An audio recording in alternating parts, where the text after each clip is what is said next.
మన ప్రభు అయిన యేసుక్రీస్తు నామములో కూడి వచ్చిన ప్రతి ఒక్కరికి వందనాలు తెలుపుకుంటూ దేవుని యొక్క పరిశుద్ధ గ్రంథంలో నుంచి మత్తయి సువార్త 6వ అధ్యాయము 16వ వచనం మనం చదువుకుందామండి.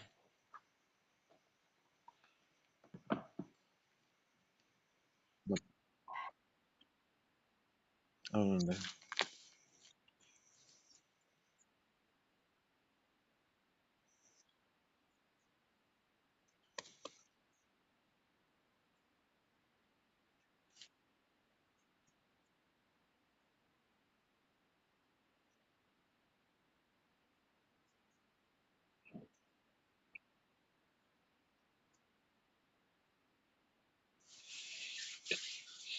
ఆమేన్. హల్లెలూయా.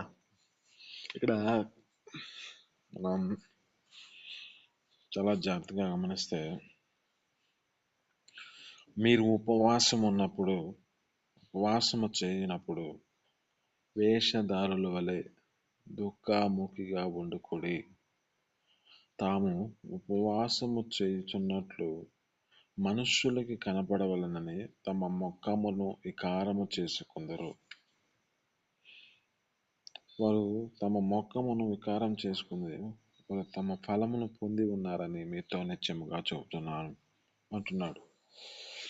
అంటే మన జీవితంలో ఉపవాసం ఉన్నప్పుడు మనుష్యులకి కనపడవలని కాదు, కానీ ఈ మనుష్యులకు కనపడవలనని వేషధారుల వలె, అంటే వేషధారులు తమ జీవితాల్లో చేస్తున్న పని వారు మనుషులకి కనపడవలనని వారి జీవితాల్లో చేస్తూ ఉంటారు. అయితే ఇక్కడ ఉన్న మాట, దుఃఖముఖిగా ఉండకుడి, తాము ఉపవాసం చేస్తున్నట్లు మనుషులకి కనబడవలనని వారు ఆ విధంగా చేస్తూ ఉన్నారు. అయితే ఏం చేయాలి మన జీవితాల్లో అంటే, ఉపవాసము చేయనప్పుడు మనుషులకి కనపడవలని కాక రహస్యమందు నీ తండ్రి కనపడవలనని.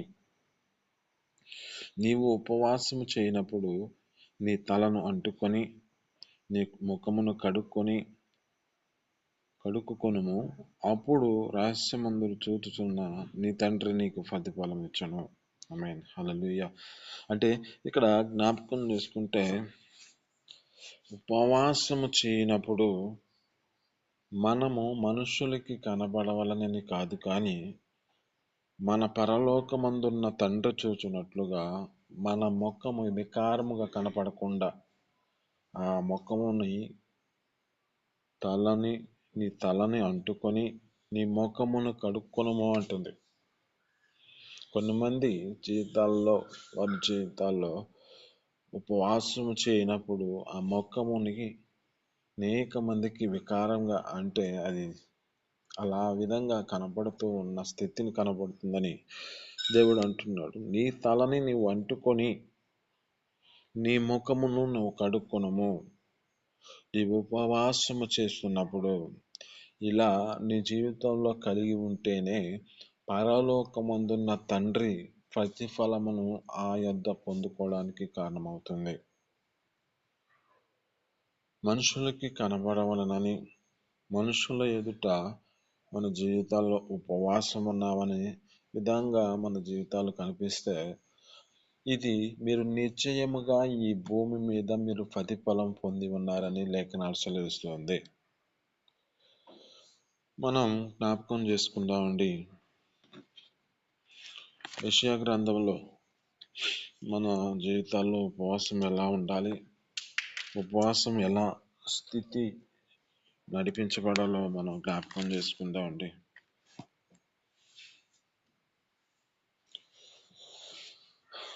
యెషయా గ్రంథం 58వ అధ్యాయము 3వ వచనంలో చదువుకుంటే ఇక్కడ ఉన్న మాట, మేము ఉపవాసముండగా నీవెందుకు చూడవు, మేము మా ప్రాణమును ఆయాసపరచుకొనగా నీవెందుకు లక్ష్య పెట్టవు అని అందురు. మీ ఉపవాసం దినమున మీరు వ్యాపారము చేయుదురు, మీ పని వారి చేత కఠినమైన పనులు చేయించెదరు. మీ కలహపడుచు వివాదము చేయొచ్చు అన్యాయముగా గుద్దులాడుచు ఉపవాసం ఉండిరి. హల్లెలూయా. దినం మనం మనతో మాట్లాడుతున్న మాటలు చాలా జాగ్రత్తగా గమనిస్తాం. మేము ఉపవాసం ఉండుట మీ ఉపవాసం ఉండగా నువ్వెందుకు చూడవయ్యా అంటే అప్పుడు అంటున్నాడు దేవుడు, మేము ఇది అక్కడ ఇంకా మాట్లాడుతున్న మాట మనమే, మేము మా ప్రాణమును ఆయాసపరచుకొనగా నువ్వెందుకు లక్ష్య పెట్టట్లా అని అందరము. అప్పుడు అంటున్నాడు దేవుడు, ఉపవాస దినమున మీరు మీ యొక్క వ్యాపారాన్ని చేస్తున్నారు, మీ పని వారి చేత కఠినమైన పనులు చేయిస్తున్నారు, మీరు కలహపడచ్చు వివాదము చేయొచ్చు అన్యాయముగా గుద్దులాడుచు ఉపవాసం ఉండిరి అంటున్నాడు. హల్లెలూయా. చాలా జాగ్రత్తగా గమనిస్తే ఉపవాసం ఎలా ఉండాలి, ఉపవాసం ఏ విధంగా ఉంటే ఆయన ఆలకిస్తా అన్నట్టుగా దేవుడు ఆ విధంగా మాట్లాడుతూ ఉన్నాడు. ఇంకా నువ్వు చదువుకుంటే ఇక్కడున్న మాట, నీ కంఠధ్వని పరమునకు విడబడినట్లు మీరెప్పుడు ఉపవాసం ఉండరు, అట్టి ఉపవాసము నాకు అనుకూలమా? మనుష్యుడు తన ప్రాణమును బాధపరచుకోవలసిన దినం అట్టిదేనా? ఒకడు జమ్ము వలె తలంచుకొని గోనపట్ట కట్టుకొని బోడద పరుచుకొని కూర్చుండుట ఉపవాసమా? అట్టి ఉపవాసము యెహోవాకి ప్రీతికరమని మీరు అనుకొందురా? దుర్మార్గుల కట్టిన కట్లను విప్పుటయు కాడిమాను మెరుకులు తీయుటయు బాధపడిన వారిని విడిపించుటకు ప్రతి కాడిని విరగగొట్టుయు నేను ఏర్పరచుకుని ఉపవాసము కదా. హల్లెలూయా. అంటే ఇక్కడ జ్ఞాపకం చేసుకుంటే అంటున్న మాటల్లో చాలా జాగ్రత్తగా గమనిస్తే, మీ కంఠధ్వని పరమునకు వినబడినట్లుగా మీరు ఇప్పుడు ఉపవాసం ఉండరు, అట్టి ఉపవాసం నాకు అనుకూలమా? మీరు మనుష్యుడు తన ప్రాణమును బాధపరచుకోవలసిన దినం అట్టిదేనా? ఒకడు జమ్ము వల్లే తలంచుకొని గోన కట్టుబట్టుకొని బోడదపో పరుచుకొని కూర్చుండుట ఉపవాసమా? అట్టి ఉపవాసం యెహోవాకి ప్రీతికరమని మీరు అనుకొందురా? ఇక్కడ దుర్మార్గుల కట్టులు విప్పుట, కాడిమాను మెరుకులు తీయుట, బాధపడిన వారిని విడిపించుటే, ప్రతి కాడిని విరగగొట్టియే నేను ఏర్పరచుకుని ఉపవాసము కదా అంటున్నాడు. అంటే మన జీవితాల్లో మనం గుర్తు చేసుకుంటే, మనం ఉపవాసం అంటే ఏదో ఏమి తినకుండా దేవుని సన్నిధిలో నడిపించబడి దేవుని సన్నిధిలో కూర్చొని ప్రార్థన చేయటమే అనుకుంటూ ఉండం. అయితే ఇక్కడ అంటున్న మాటలో దుర్మార్గులకు కట్టిన కట్లను విప్పుట, కాడిమాను బ్రేకులు తీయుట, బాధపడిన వారిని విడిపించుటయు ప్రతి కాడిని విరగొట్టుటయే దేవుని యొక్క సన్నిధిలో దేవుడు ఏర్పరచుకుని ఉపవాసం అంటున్నాడు. ఇంకా మనం చదువుకుంటే ఇక్కడ అంటున్న మాటలో 58వ అధ్యాయంలోనే 7వ వచనం చదువుకుంటే, నీ ఆహారము ఆకలి గొనిన వానికి పెట్టుటయు నీ రక్త సంబంధికుని ముఖమును తప్పింపకుండుటయు దిక్కుమాలిన బేదలను నీ ఇంట చేర్చుకున్నటయు వస్త్రహీనుడు నీకు కనబడినప్పుడు వానికి వస్త్రములిచ్చుటయు ఇదియే కదా నాకు ఇష్టమైన ఉపవాసము. చాలా జాగ్రత్తగా గమనిద్దాం. ఇక్కడ ఆహారము ఆకలి కొనిన వానికి ఆహారం పెట్టుటయు నీ రక్త సంబంధికునికి ముఖము తిప్పుటయు. చాలా జాగ్రత్తగా గమనించండి ఈ మాట. రక్త సంబంధికులకి ముఖము తిప్పకుండుటయు అంటున్నాడు. అంటే చాలా జాగ్రత్తగా గమనిస్తే తప్పింపకుండుటయు. ఈ మాటలో చాలా మంది జీవితాల్లో కొన్ని మందికి సమాధానం లేని పరిస్థితులు కనబడుతూ ఉంటాయి. తన రక్త సంబంధికులే కానీ వారితో వీరు సమాధానకరమైన స్థితిలో నడిపించలేని స్థితిలో ఉంటారు. ఇక్కడ అంటున్నాడు, నీ ఆహారము ఆకలి గొనిన వానికి పెట్టుటయు నీ రక్త సంబంధునికి ముఖము తప్పింపకుండుటయు దిక్కిమాలిన బేదలను నీ ఇంట చేర్చుకొనుటయు వస్త్రహీనుడు నీకు కనబడినప్పుడు వానికి వస్త్రములిచ్చుటయు ఇదియే కదా నాకు ఉపవాసం అంటున్నాడు. ఇదియే కదా నాకు ఇష్టమైన ఉపవాసము. అలాగున నీవు చేసిన యెడల నీ వెలుగు వేకు చుక్క వలె ఉదయించును. స్వస్థత నీకు శీఘ్రముగా లభించును. నీ నీతి నీ ముందర నడుచును. యెహోవా మహిమ నీ సైన్యపు వెనుకటి భాగమున కావలి కాయును. ఆమేన్. హల్లెలూయా. అంటే మన జీవితాల్లో ఏ విధముగా నడిపించబడాలి ఈ ఉపవాసం ఉన్నప్పుడు?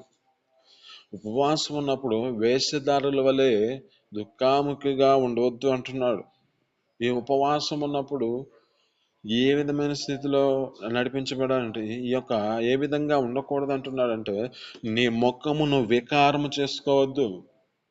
నీవు అనేక మందికి జనానికి కనపడవాలని నువ్వు ఉపవాసం ఉన్నావని చెప్పుకునే స్థితిలో నువ్వు నడిపించకూడదు. నీ ముఖము వికారంగా కనపడకూడదు. నీ తలను అంటుకొని నీ ముఖమును కడుక్కొనుము అంటున్నాడు. అంటే ఇక్కడ చాలా జాగ్రత్తగా గమనిస్తే ఈ తలను అంటుకొనుటకు మన ముఖమును కప్పుకొనుటకు ఈ యొక్క మొహమును కడుక్కొనుటకు దేనికి సాదృశ్యంగా ఉన్నది అంటే మన జీవితాలలో ఉన్న పరిశుద్ధతకు ఇది మన జీవితాల్లో సాదృశ్యంగా ఉన్నది. ఇది మన జీవితాల్లో ఏ స్థితిలో నడిపించబడటానికి కారణమవుతుందంటే దేవుని ఎదుట మన జీవితాలను మనం పరిశుద్ధంగా దేవుని సన్నిధిలో అప్పగించుకొని దేవుని సన్నిధిలో ప్రార్థించే వారిగా మనం ఉన్నట్లుగా.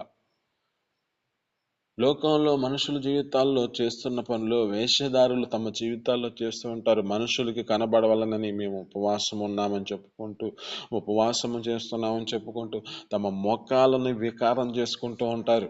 అలా స్థితిలో కలగక మన జీవితాల్లో ఏ విధంగా నడిపించబడాలో దేవుడు ఈ దినమున మనతో స్పష్టముగా మాట్లాడుతున్నాడు. మన జీవితాల్లో అంటూ ఉండొచ్చు, నేను ఉపవాసం ఉన్నాను కదయా, నువ్వు ఏం ఆలకించట్లేదేంది? నేను నా ప్రాణాన్ని ఆయాసపరుచుకున్నాను కదయ్యా, నువ్వేంది నాది ప్రార్థన ఆలకించట్లేదు అంటే దేవుడు అంటున్నాడు. చాలా జాగ్రత్తగా గమనిస్తే అంటున్న మాటలో, మీరు మీ యొక్క వృత్తిని మీ ఉపవాస దినమున మీరు వ్యాపారాలు చేస్తున్నారు. మీ పనివారి చేత కఠినమైన పనులు చేయిస్తున్నారు. మీరు కలహములు పడొచ్చు, వివాదములు చేయొచ్చు, అన్యాయముగా గుద్దులాడుచు ఉపవాసం ఉంటున్నారు. చాలా జాగ్రత్త.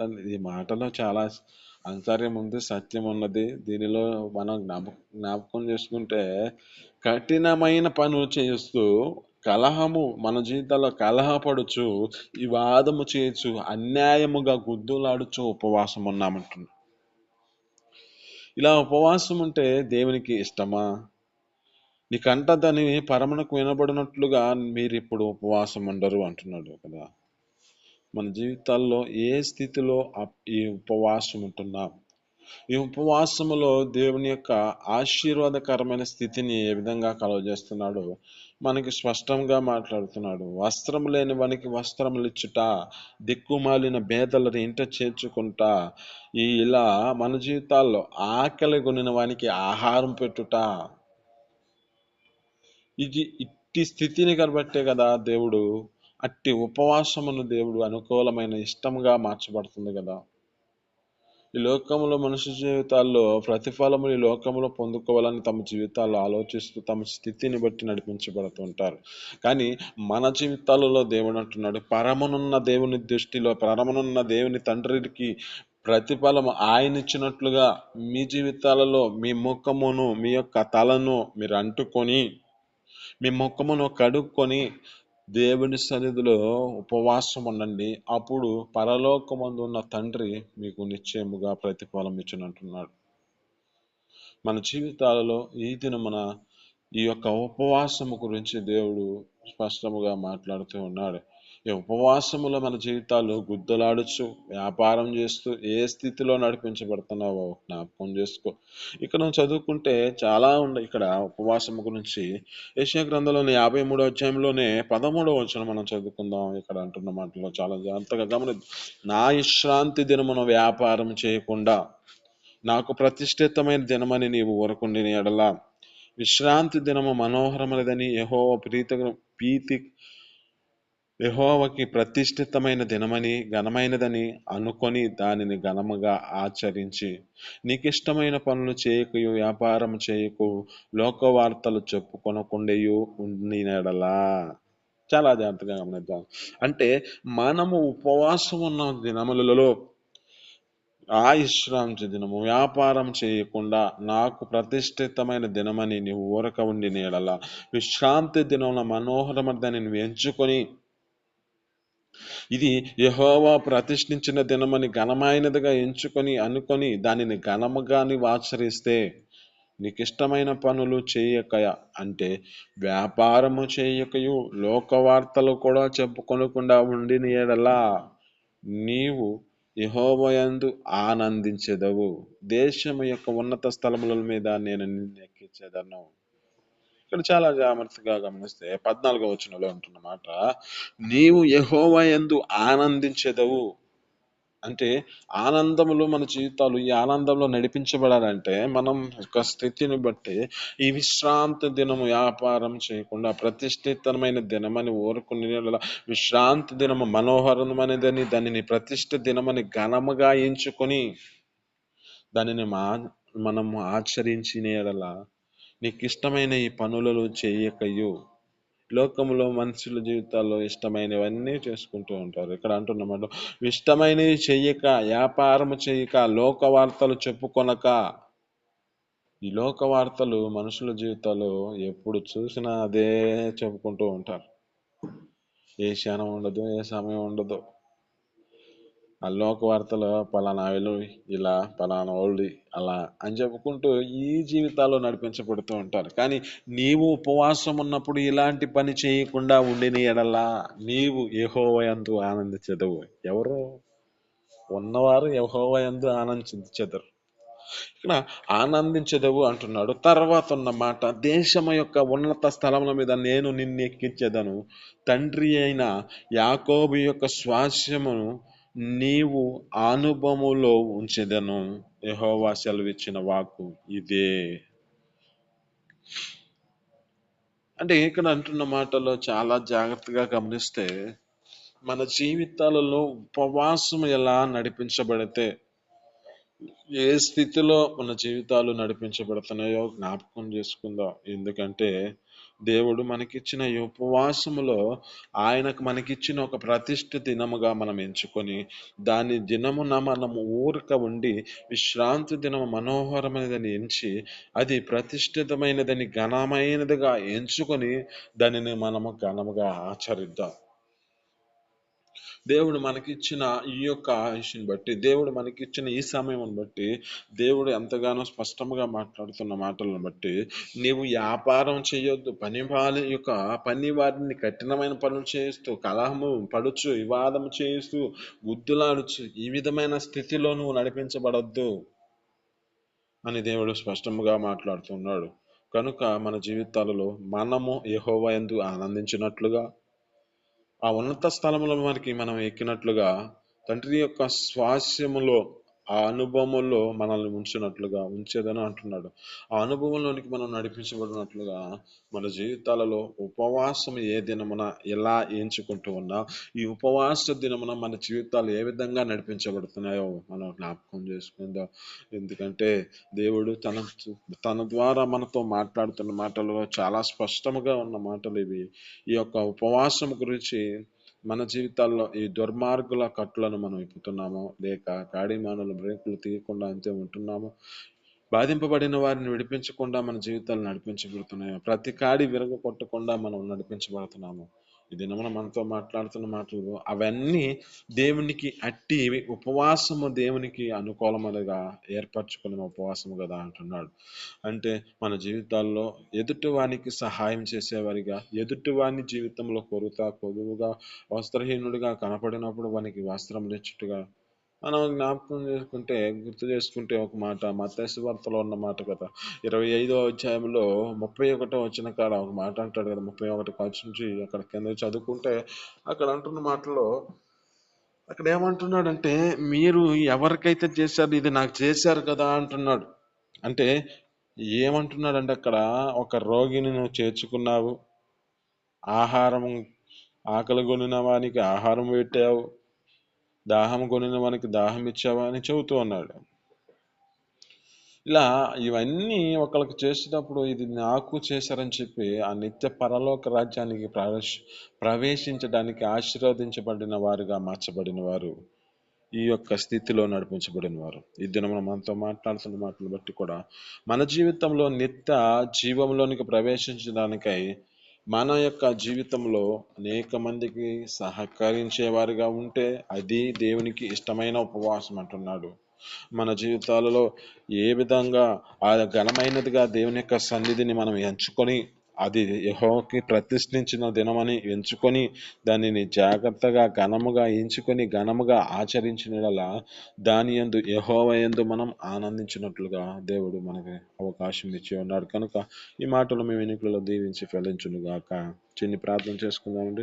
పరిశుద్ధ జీవాధిపతి ఆశ్చర్యకరుడ మహోన్నతరానికి స్తోత్రాలు తండ్రి. మీ అపారమైన ప్రేమ చేత ఈ ఉదయకాలం నీ సన్నిధిలో నా తండ్రి అయ్యా ఉపవాసం ఎలా ఉండాలో మాకు నేర్పించిన దాన్ని బట్టి నీ స్తోత్రాలు తండ్రి. ఉపవాసం ఎలా ఉంటే పరలోకమందున్న ప్రతిఫలం పొందుకుంటారు అయ్యా మాతో మాట్లాడిన మాటలు బట్టి నీకు స్తోత్రాలు తండ్రి. అయ్యా వేషధారుల వల్లే దుఃఖముఖముగా ఉండి అయ్యా మా ముఖమును వికారం చేసుకున్నామని, మేము ఉపవాసం ఉన్నామని చెప్పుకునే విధంగా స్థితిలను మా ముఖం మీద చూపిస్తున్నామని మన తండ్రి. అట్టి జీవితాన్ని మా జీవితాల్లో ఉండక అయ్యా మా తలను అంటుకొని అయ్యా మా ముఖమును కడుక్కొని నీ సన్నిధిలో ఉపవాసం ఉండినట్లుగా మీ కృప చూపించి సహాయం చేయండి. అలా నా తండ్రి వ్యాపారం చేస్తూ లోక వార్తలు చెప్పుకొనొచ్చు అయ్యా నా తండ్రి ఇష్టమైన మాటలు చెప్పుకుంటూ మా జీవితాలు నడిపించబడుతున్నాయి. అట్టి స్థితిలో మేము ఉండక అయ్యా అనేక మందికి మేము నా తండ్రి విడిపించినట్లుగా, కాడి మానలు బ్రేకించినట్లుగా, అయ్యా బాధింపబడిన వారి జీవితాల్లో విడిపించినట్లుగా మీ కృప చూపించి సహాయం చేయండి. వస్త్రం లేని వానికి వస్త్రం ఇచ్చినట్లుగా మీ కృప తోడుగంచి సహాయం చేయండి. ఆకలి కొన్న వానికి ఆహారం ఇచ్చినట్లుగా అయ్యా మా రక్త సంబంధికులకి మా మొక్కమును త్రిప్పుకోకుండా మేము నడిపించబడినట్లుగా మీ కృప చూపించి మీ సన్నిధిలో సహాయం చేయమని యేసు పరిశుద్ధ నామములో అడిగి పొందుకొని చేస్తున్నాం తండ్రి. ఆమేన్.